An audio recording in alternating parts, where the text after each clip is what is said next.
ต่อไปนี่แมนเรื่องพระเยซูมีฤทธิ์เดชห้ามลุ่มเจ้าเฮ้ยเจ้า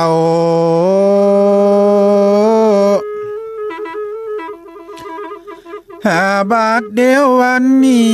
มีวันหนึ่งพระเยซูกับสาวกตั้งหลาย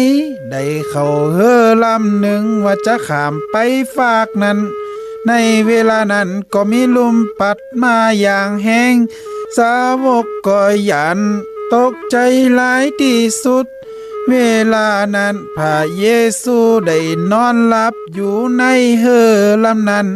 และสาวกก็ได้เข้าไปห้องพระเยซูว่า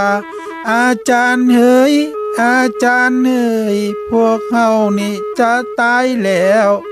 พระเยซูก็ได้ลุกขึ้นแล้วสั่งห้ามลมนั้นทันทีลมและฟองน้ำก็ได้หยุดเศร้าไปกำเดียวหาบาทเดียววันนี้แล้วสาวกก็ได้ว่า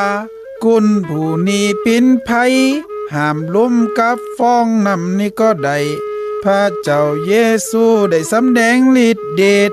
หือกุณตั้งหลายได้หันว่า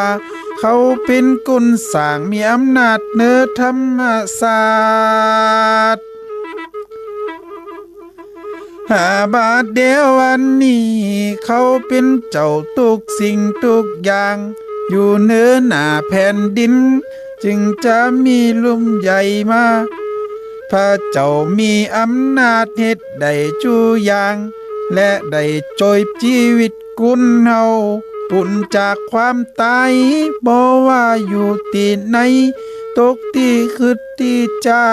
ถ้าเฮาห้องหาพระเยซูพระเยซูก็จะมาจอยก็ยังนี้แล้ว